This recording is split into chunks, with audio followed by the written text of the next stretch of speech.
I was babysitting my granddaughter, Emma. She's 5 years old.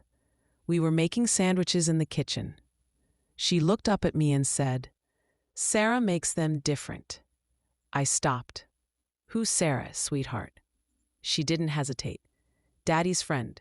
She picks me up from daycare on Tuesdays." I put down the knife.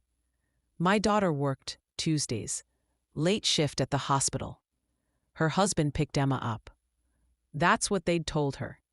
"Does Mommy know Sarah?" I asked carefully. Emma shook her head. "Daddy said it's our secret." 5 years old, already keeping her father's secrets. I finished making her sandwich, gave her juice, turned on cartoons. Then I called my daughter. "My name is Sophia. Sophia Bennett. I'm 68 years old, and I've lived long enough to know that children always tell the truth, even when they don't mean to, even when they've been told not to. They slip up. They forget the lies. They trust the wrong people with the wrong information at the wrong time." That's what happened in my kitchen on a Tuesday afternoon. My 5-year-old granddaughter told me something she wasn't supposed to tell, and everything changed. But I need to start before that moment, before Sarah, before the secret, before I understood what was really happening in my daughter's marriage. My daughter's name is Natalie. She's 34 years old, smart, beautiful, strong. She's a nurse at Seattle General, works in the ICU, saves lives, literally saves lives. 12-hour shifts, night shifts, weekend shifts, holidays. She works harder than anyone I know, always has. Even as a child, she was driven, focused, determined to make something of herself. She married Blake 7 years ago. I liked him at first. He was charming, attentive, had a good job in tech, software engineer, made good money, treated Natalie well, or so I thought. They bought a house in the suburbs, nice neighborhood, good schools, the kind of place young families move to when they're building their future. Emma was born 2 years after the wedding. Perfect baby. 10 fingers, 10 toes. Natalie's eyes, Blake's smile. She was everything. The center of their world. The reason for everything they did. Or so I thought. I've been babysitting Emma since Natalie went back to work. 1 or 2 days a week. Sometimes more when Natalie has extra shifts. I don't mind. I love it, actually. Being a grandmother is different than being a mother. You get all the joy without the exhaustion, all the love without the worry. Or at least that's what I thought before everything happened. Emma is my only grandchild, my only connection to the future. My son lives across the country, San Diego. He's not married. No kids. Says he's focusing on his career. So Emma is it. My legacy, my hope, my everything. I pick her up from daycare on Thursdays. That's my day. Thursday. Natalie works, Blake works, I get Emma. We go to my house, make snacks, color, play games, watch cartoons. Normal grandmother things. Simple things. Perfect things. But this particular Tuesday was different. Natalie had called me that morning. Emergency. A coworker had called in sick. They needed her to cover. Could I watch Emma? Just for the afternoon. Blake would pick her up after work. Around 6. Of course I said yes. I always say yes. She's my daughter. Emma's my granddaughter. Family helps family. That's how it works. That's what you do. I picked Emma up from daycare at 3. She was excited, ran to me, hugged my legs, grabbed my hand, talked nonstop about her day. Painting, playing, circle time, friends. The way 5-year-olds talk. Stream of consciousness. Everything important. Nothing filtered. We went to my house, a small 2-bedroom place downtown. Nothing fancy, but comfortable, warm, full of things Emma loves: books, toys, art supplies, a drawer in the kitchen just for her, full of crayons and coloring books and stickers. "I'm hungry, Grandma," she said. "What do you want, sweetheart?" "Sandwich, with the crusts cut off, like Sarah makes." I was pulling bread from the cupboard. Stop. Turned around. "Who's Sarah, sweetheart?" Emma was already coloring at the table. Didn't look up. Didn't hesitate. Like it was the most normal thing in the world. "Daddy's friend. She picks me up from daycare on Tuesdays." I stood there, bread in hand, processing. Tuesdays. Natalie worked late on Tuesdays. Blake picked Emma up. That's what they'd told me. That's what I'd believed. But now Emma was telling me someone named Sarah picked her up. Daddy's friend. A friend I'd never heard of. A friend Natalie had never mentioned. "Does Mommy know Sarah?" I asked, keeping my voice light, casual, not wanting to scare her, not wanting her to know something was wrong. Emma shook her head, still coloring, not looking at me. "No. Daddy said it's our secret, that I shouldn't tell Mommy about Sarah, that it would make her sad. 5 years old, already keeping secrets, already protecting her father, already learning to lie. And she didn't even know it. Thought she was being good, thought she was helping Daddy, thought secrets were normal." I finished making her sandwich, cut off the crusts, cut it into triangles, the way she liked it, the way Sarah apparently made it. Poured her juice, apple juice, her favorite. Set it in front of her. Turned on cartoons in the living room. Gave her a blanket. Made her comfortable. "I need to make a phone call, sweetheart.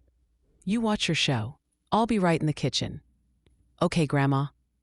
I walked back to the kitchen, pulled out my phone, stared at it. My hands were shaking. I didn't want to believe what I was thinking. Didn't want to jump to conclusions. But children don't lie. Not about things like this. Not about people. Not about secrets. I called Natalie. She answered on the third ring. Sounded tired, stressed. Background noise. Beeping machines. Hospital sounds. "Mom, everything okay? Is Emma all right?" "Emma's fine. She's watching cartoons. But I need to ask you something. Who is Sarah?" Silence. Long silence. Then, "Who?" "Sarah. Emma says Sarah picks her up from daycare on Tuesdays. That she's Daddy's friend. Do you know who that is?" More silence. I could hear her breathing, hear her thinking, hear the moment understanding clicked. "No, I don't know anyone named Sarah. Blake picks Emma up on Tuesdays. He told me he picks her up every Tuesday." Well, apparently he doesn't. Apparently someone named Sarah does. And Emma says it's a secret. That Blake told her not to tell you. That it would make you sad. I heard something break on her end. A sound. Small. Sharp. Like she'd dropped something. Or thrown something. Or hit something. "I have to go," she said. Voice tight, controlled, but breaking. "I'm at work. I can't. I'll call you later. Don't say anything to Blake when he picks her up. Please. Just, I need to think." "Natalie." "Please, Mom. Just don't." She hung up. I stood in my kitchen, phone in hand, knowing I just destroyed my daughter's world. Or revealed that it was already destroyed. That it had been destroyed for who knows how long. Tuesdays. Every Tuesday. How many Tuesdays? How many lies? I went back to the living room. Sat with Emma. She climbed into my lap. Warm, small, innocent. Holding secrets she didn't understand. Protecting a father who was using her. Teaching her that lies were normal. That secrets were okay. That betrayal was just part of life. Blake picked her up at 6:30. Half an hour late. Walked in smiling, confident, No guilt, no hesitation, no sign he was living a double life. Hey, Sophia, thanks for watching her on short notice. No problem. She's always welcome. Emma ran to him. He picked her up, spun her around. She giggled. Perfect father. Perfect moment. Perfect lie. Say goodbye to Grandma. Bye, Grandma. Love you. Love you too, sweetheart. They left. I stood at my door, watched them drive away. Blake's car. Expensive. New. The kind of car people buy when they're successful. When they have money. When they want to impress people. Or maybe impress someone specific, like Sarah. I closed the door, sat on my couch, waited for Natalie to call, for answers, for something to make sense. But nothing made sense. Nothing except the certainty that my son-in-law was having an affair, that he was using my granddaughter to hide it, that my daughter had no idea, that her life was about to explode. Natalie called at 11. Late, after her shift, after Blake would be asleep, after Emma would be asleep, after she'd had hours to think, to process, to plan. Mom, her voice was flat, empty, defeated. Honey, are you okay? No, I'm not. Can I come over? Tonight? I can't go home. I can't see him. Not yet. Not until I know what I'm doing. Of course. Come now. I'll wait up. She arrived at midnight, still in scrubs, hair messy, eyes red. She'd been crying, trying not to cry, holding it together the way nurses do, the way people do when they're used to hiding pain, used to being strong, used to saving everyone except themselves. I made tea. We sat at my kitchen table, the same table where Emma had told me about Sarah, the same place where everything had started to unravel. Tell me everything, I said. She did. About Blake, about their marriage, about the last 2 years. How he'd changed. Slowly, subtly. Working later. More business trips. More time away. More distance. She'd thought it was work. Stress. Normal marriage stuff. The 7-year itch. Something they'd work through. He told me he was picking up Emma on Tuesdays, she said, voice breaking. Every Tuesday. I work late. He said he'd handle it, that I shouldn't worry. That he had it covered, and I believed him. I trusted him. Why wouldn't I? He's my husband, Emma's father. Why would I question it? You shouldn't have to question it. He should be trustworthy, but he's not. He's been lying. For how long? Weeks? Months? Emma knows this woman. Knows her well enough to talk about her. To compare her sandwiches to mine. To my mother's. To have secrets with Daddy about her. What else has he been lying about? We need to find out. How? I can't just accuse him. What if I'm wrong? What if Sarah is just a friend? A coworker? Someone innocent? Natalie, listen to yourself. Innocent people don't ask 5-year-olds to keep secrets from their mothers. Innocent people don't hide who they are. He told Emma not to tell you, that it would make you sad. Does that sound innocent? She put her head in her hands, sobbed. Deep, wrenching, the kind of crying you do when something breaks inside, something fundamental. Trust, love, the foundation of everything. I let her cry, didn't try to fix it, didn't offer empty comfort. Just sat there, present, solid. A place to fall apart safely. When she finally stopped, when the tears ran out, she looked up at me. Eyes swollen, face blotchy. But something else there too. Something harder, colder, determined. I need to know, she said. I need proof before I confront him, before I blow up my marriage, my life, Emma's life. I need to be sure. How? I don't know. Follow him? Check his phone? Hire someone? We'll figure it out. Together. You're not alone in this. She stayed that night, slept in my guest room, called Blake in the morning, told him she'd picked up an extra shift, would be home tonight. Normal lie. The kind married people tell. Except hers was for survival. Protection. His were for betrayal. We spent the day planning, researching, thinking. Natalie found a private investigator online. Woman named Patricia. Good reviews. Experienced, discreet. Specialized in infidelity cases. We called her, set up a meeting for that afternoon. Patricia's office was small, professional, quiet. She listened to everything, took notes, asked questions. How long? What evidence? What did we need? I need to know who Sarah is, Natalie said. How long it's been, what they're doing. If it's just friendship or something more. I need proof for myself. And maybe for divorce, if it comes to that. I can do that, Patricia said. Give me 2 weeks, maybe less if he's careless. And from what you've told me, using his daughter as cover, he might be very careless. How much? Patricia told her. It was expensive, but worth it. Worth knowing, worth having answers, worth protecting herself and Emma. Do it, Natalie said. For 2 weeks, we waited.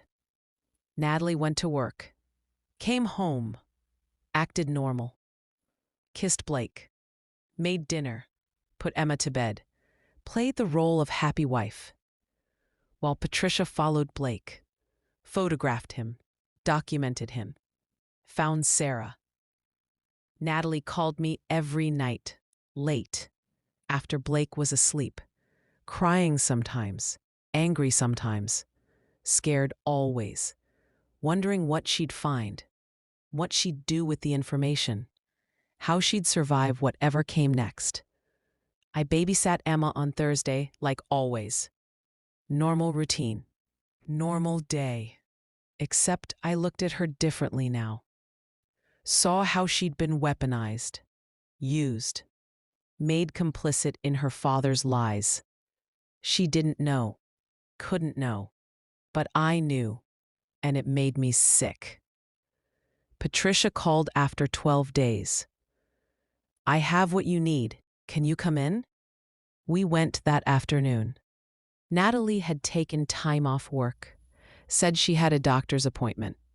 Blake didn't question it, didn't care, too busy with his own lies to notice hers. Patricia laid out the evidence, photos, dozens of them. Blake and Sarah, at restaurants, at her apartment, getting into cars together, holding hands, kissing, looking at each other the way he used to look at Natalie. A lifetime ago. Who is she? Natalie asked, voice hollow, already knowing, already destroyed, but needing to hear it. Sarah Mitchell. She works at his company. Marketing department. 28 years old. Single. No kids. They've been seeing each other for approximately 8 months. Every Tuesday and Thursday. Sometimes Saturdays when he tells you he's working. 8 months. 2/3 of a year. While Natalie had been working night shifts and saving lives and raising their daughter alone. While Emma had been getting picked up by Daddy's friend. Learning to keep secrets. Learning that lying was normal. There's more, Patricia said. She pulled out another folder. Financial records. He's been spending money. A lot of money. Dinners, hotels, gifts. About $15,000 in the last 8 months. From your joint account. Money you both earned. Money for you. Natalie stared at the photos. At the bank statements. At proof of betrayal. At the destruction of everything she'd believed in. Everything she'd built. Everything she'd thought was real. I'm sorry, Patricia said. I know this is hard, but you needed to know. You need to protect yourself and your daughter. Thank you, Natalie whispered. Can I have copies? Already made. It's all yours. Take it to a lawyer. File for divorce. Get custody. Get what you deserve. We left. Drove back to my place. Natalie couldn't go home yet. Couldn't face Blake. Couldn't pretend anymore. Not with proof. Not with certainty. Not with images of him with Sarah burned into her brain. She sat at my kitchen table. Same place Emma had sat. Same place this had all started. Full circle. "What do I do?" she asked. "You fight," I said. "You protect Emma. You protect yourself. You leave him. You start over. You survive." "I don't know if I can." "You can. You're strong. Stronger than you know. Stronger than he deserves." "What about Emma? This will destroy her. She loves him. He's her father." "He's also a liar and a cheater who used her to hide his affair. She'll understand someday. When she's older. When she can process it. But right now, you need to protect her from more lies, more secrets, more damage." "You're right. I know you're right. I thought we'd be forever. I thought we were happy. I thought he loved me. Maybe he did, once. But people change. People make choices. Bad choices. Selfish choices. And you can't control that. You can only control how you respond." She nodded, wiped her eyes, sat up straighter. Something shifted. Something hardened. She was done crying. Done being weak. Done being the victim. "I need a lawyer," she said. "I know someone. I'll call her." I called Patricia Chen. Same lawyer from before. She handled everything. Divorces, custody, asset division. She was good. Tough. Exactly what Natalie needed. We met with her the next day. Showed her everything. Photos, financial records, timeline. She reviewed it all. Made notes. Asked questions. "This is solid," she said. "Really solid. Washington is a no-fault state, but this matters for custody and asset division. He used marital funds for an affair. He involved the minor child. He lied repeatedly. Is all request full accounting of marital assets. Request reimbursement for money spent on the affair. And request attorney fees. When? Now. Today. I'll draft the papers. He'll be served within 48 hours. Are you ready for that? For his reaction?" Natalie looked at me. I nodded. She looked back at Patricia. "Yes," she said. "I'm ready." 2 days later, Blake was served. At work. In front of colleagues. In front of Sarah, probably. Public. Humiliating. Deserved. He called Natalie immediately. Furious. Confused. Panicked. "What the hell is this? Divorce papers? Are you serious?" "Yes, I'm serious. I know about Sarah. I know about the Tuesdays. I know about Emma. I know everything. We're done." "Natalie, wait. Let me explain." "No. There's no explanation. You cheated. You lied. You used our daughter to cover it up. There's nothing to explain. It's over. We need to talk about this, face to face, like adults." "Fine. Come to my mother's house, tonight, 7. We'll talk." He came at 7:15, late, as always, walked in angry, defensive, ready to fight, to gaslight, to explain away the inexplicable. Natalie was ready, had printed copies of everything. Photos, bank statements, timeline, laid them out on my dining room table. Evidence. Undeniable. Devastating. He stopped when he saw them. Went pale. Speechless. Caught. Finally. Completely. "Where did you get these?" he asked. "Does it matter? They're real. You can't deny them." He sat down, stared at his own face, at Sarah's face, at proof of his betrayal, his lies, his destruction of everything. "How long have you known?" he asked quietly. 2 weeks, since Emma told my mother about Sarah, about the Tuesdays, about the secret you told her to keep. Our 5-year-old daughter. You made her lie for you. You made her complicit. That's the part I can't forgive. Not the affair, the fact that you used her. You never meant to get caught. That's all. You meant everything else. Every lie, every Tuesday, every dollar you spent on her, every moment you chose her over me, over Emma, over us.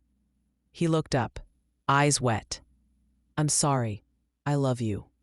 I made a mistake. Let me fix this. No. You don't get to fix this. You broke it. Irreparably. And now I'm done. We're getting divorced. I'm getting primary custody. You're getting supervised visitation until you prove you can be trusted. And you're paying back every penny you spent on her, plus attorney fees, plus child support. You can't do that. Emma needs her father. Emma needs a father who doesn't lie to her, who doesn't teach her that secrets and betrayal are normal. Right now, you're not that father. Maybe someday, but not now. Blake stood up, angry now, mask slipping. Fine, take everything. But Sarah and I are together now. We're in love. We're building a life. And Emma will be part of that life. Whether you like it or not.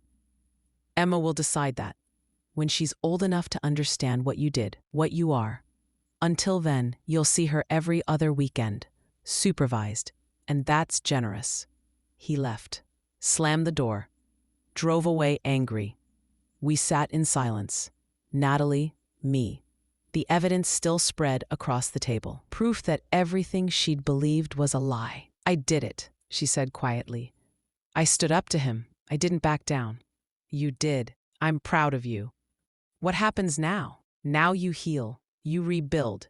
You show Emma what strength looks like, what choosing yourself looks like, what refusing to accept less than you deserve looks like. She nodded, exhausted, relieved, scared, but free, finally free. The divorce took 7 months, 7 long, brutal months of lawyers and mediators and court dates. Blake fought everything: custody, money, visitation, the narrative. He tried to paint Natalie as unstable, as a vindictive wife who was keeping him from his daughter, as the victim. Patricia destroyed him, systematically, professionally. She presented the evidence, the photos, the bank statements, the timeline, the fact that he'd used Emma to cover his affair, that he taught a 5-year-old to lie, to keep secrets, to protect him while he destroyed her family. The judge was a woman in her 50s, married, mother of 3. She'd seen it all before: cheating husbands, lying fathers, men who thought they could have everything, their cake and eat it too. She had no patience for it. She listened to everything. 4 days of testimony. Blake's lawyer tried to minimize the affair, called it a mistake, a moment of weakness. Said Blake was remorseful, ready to change, wanted to be a good father. Patricia countered with evidence. 8 months wasn't a moment. $15,000 wasn't weakness. Using your daughter as cover wasn't remorse. It was calculated, deliberate, cruel. The judge agreed, awarded Natalie primary custody, gave Blake supervised visitation every other weekend, 3 hours each visit, with a court-appointed supervisor present, until he completed parenting classes and therapy, minimum 6 months, maybe longer. She also awarded Natalie 60% of marital assets, full reimbursement for money spent on the affair, plus attorney fees, plus child support, calculated at maximum state guidelines. Blake's face went purple. His lawyer objected, started talking about appeals. The judge shut him down. Mr. Thompson, your client engaged in an extramarital affair. He used marital funds to support that affair. He involved his minor child in deception. He taught her to lie to her mother. The court finds his behavior reprehensible and not in the child's best interest. My ruling stands. Unless you can provide evidence of judicial error or misconduct, which you cannot, this case is closed. Outside the courthouse, Blake tried to talk to Natalie. She walked past him, didn't look, didn't stop, didn't acknowledge his existence. I was proud of her. My daughter, strong, determined, refusing to be broken. Blake and Sarah stayed together, moved in together 3 months after the divorce was final. A condo downtown. Expensive. Modern. Cold. The kind of place that looks good in photos but feels empty in person. They posted pictures on social media, trying to prove something. That they were happy, that their love was worth it, that destroying a family was justified if the new relationship was perfect. Emma saw the posts, at 7 years old, on her iPad. Pictures of Daddy and Sarah, in their new home, looking happy, looking like a couple, looking like a family. Without her, without Mommy. She came to Natalie crying, holding the iPad. Why does Daddy have a new house? Why does he live with Sarah? Why can't I live there too? Natalie held her, let her cry, then explained, as much as a 7-year-old could understand. Daddy made some choices, grown-up choices. That meant Mommy and Daddy couldn't live together anymore. But we both still love you. That hasn't changed. That will never change. But I want us to live together, all of us, like before. I know, sweetheart, I know. But sometimes families change. Sometimes people change, and we have to accept it and move forward. I don't want to move forward. I want things to go back. I know, me too. But we can't. So we have to be brave. We have to be strong. We have to build a new life, a good life, together. Emma cried herself to sleep that night. Natalie called me, crying too. I hate him. I hate what he did to her, to us. She's 7. She shouldn't have to deal with this. Shouldn't have to understand divorce and affairs and broken families. No, she shouldn't. But she does, because of him, because of his choices. And all you can do is be there for her, love her, show her that life goes on, that happiness is still possible. Is it? Is happiness still possible? Yes. Different happiness, harder happiness, but yes. Absolutely yes. Natalie moved on, slowly, carefully. She focused on work, on Emma, on rebuilding. She went to therapy, worked through betrayal, through grief, through the death of the life she'd planned, the future she'd imagined. She sold the house. Too many memories, too much Blake, too much pain. She bought a smaller place, a townhouse near me, 3 bedrooms, 1 for her, 1 for Emma, 1 for guests. New neighborhood, new neighbors, new start. She decorated exactly how she wanted. Colors Blake would have hated. Furniture he would have called impractical. Art he wouldn't have understood.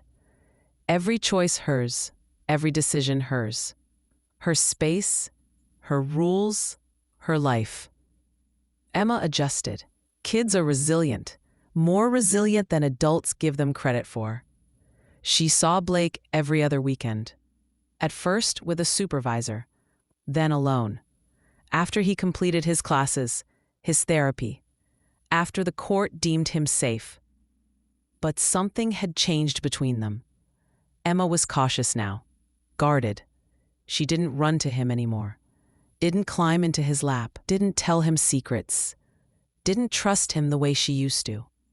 Because he'd broken that trust, taught her that people lie, that Daddy lies, that even people who love you can hurt you.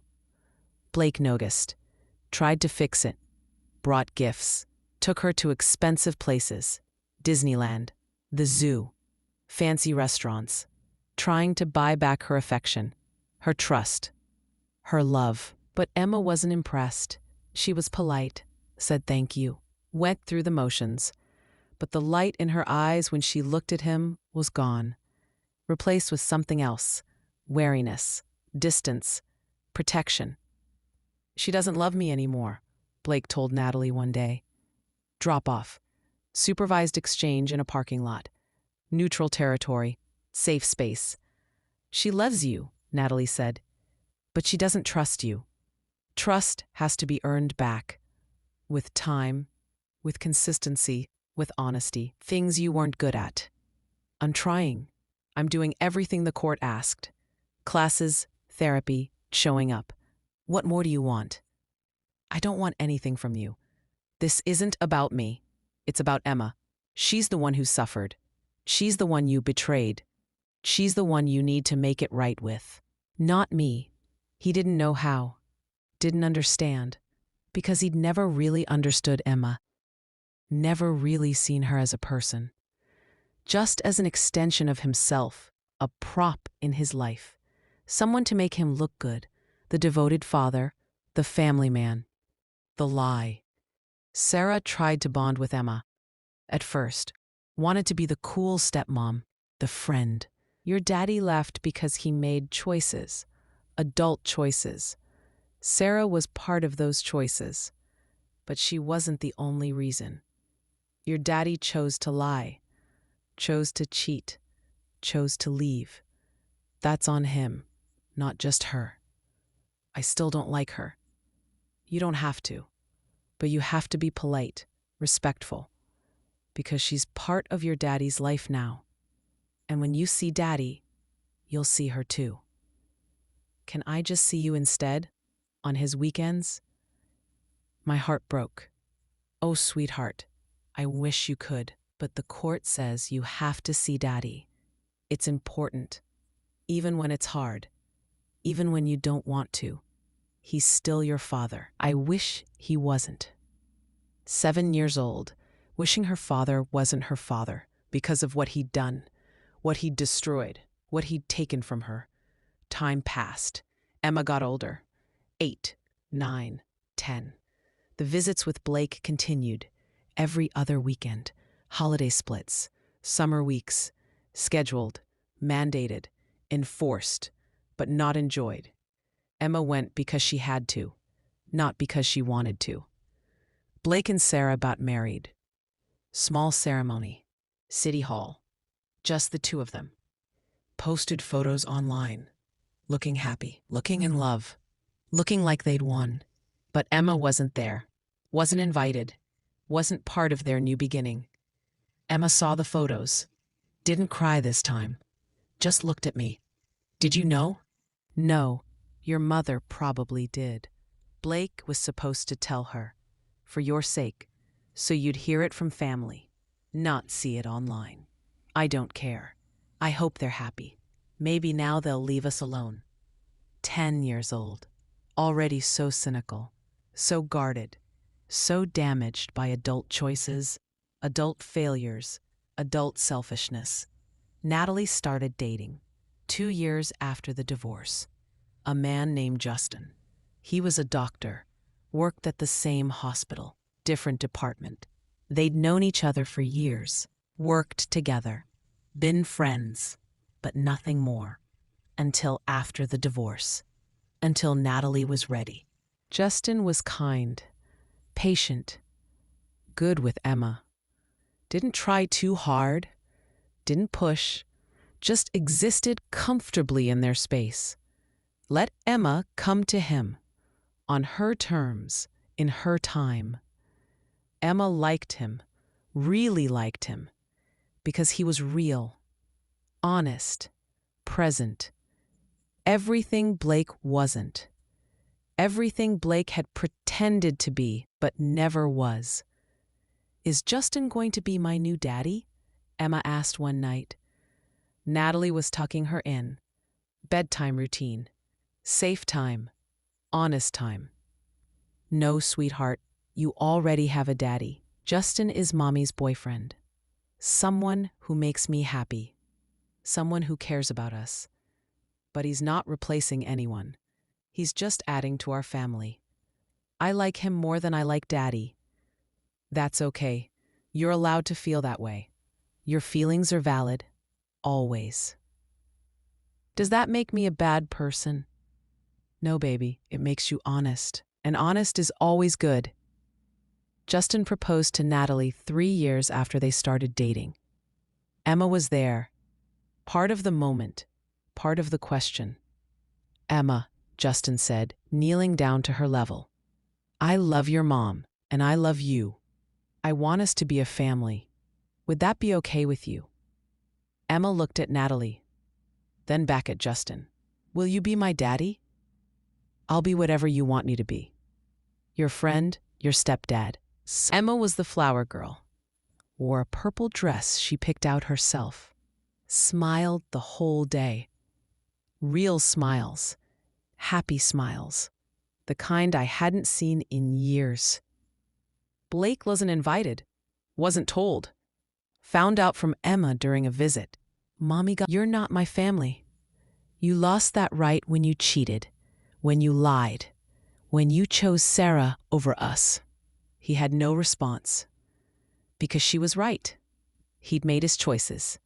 Now he had to live with the consequences. Distance from Emma. Distance from the family he'd destroyed. Distance from everything he'd once had. Years passed. Emma grew up. 13, 14, 15. Smarter, stronger, more independent. The visits with Blake became less frequent. She was old enough now to have a say, to choose. And she chose less time with him, more time with Justin, with Natalie, with me. With the family that showed up, that stayed, that loved her without conditions. Blake tried to guilt her. I'm your father. You should want to spend time with me. You're my father by biology, Emma said. 15 years old, brave, strong, sure of herself. But Justin is my dad. He's the one who's there, who shows up, who cares. You're just the guy who picks me up every other weekend, who asks generic questions and gives generic answers, who doesn't really know me, because you never tried to know me. That's not fair. No, what's not fair is you cheating on Mom, using me to lie for you, teaching me that secrets were normal, breaking our family. That's not fair, but you did it anyway. So now you get the consequences. And one of those consequences is that I don't really like you very much. And Blake looked like she'd slapped him. Maybe worse, because she'd told him the truth. The truth he'd been avoiding for years. That his daughter didn't love him, didn't trust him, didn't want him because of his own choices, his own actions, his own failures. Sarah and Blake divorced after 5 years. Turns out relationships built on lies and betrayal don't last. Who knew? She left him for someone else. Someone younger, richer, more exciting. The same pattern he'd used on Natalie, now used on him. Poetic justice. Blake called Natalie when it happened. Crying. Broken. She left me. Sarah left me. For someone else. She cheated on me. I'm sorry to hear that, Natalie said. Not sorry at all, but polite, distant. The way you talk to someone you used to know, but don't anymore. How did you survive it, when I left you? How did you keep going? I had Emma. I had my mom. I had friends. I had work. I had purpose. And eventually, I had Justin. I had people who loved me, who supported me, who didn't betray me. That's how I survived. By building a life worth living without you. I made a mistake. The biggest mistake of my life. Leaving you. Leaving Emma. Choosing Sarah. I threw away everything for nothing. Yes, you did, but that was your choice. And now you have to live with it. Just like I had to live with it. The difference is, I built something beautiful from the ruins. You? You just have ruins. He hung up. Natalie told me about the conversation later. We were having coffee. My kitchen. Where everything had started.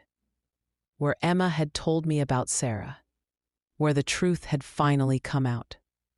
Do you feel sorry for him? I asked. No, I feel sorry for Emma.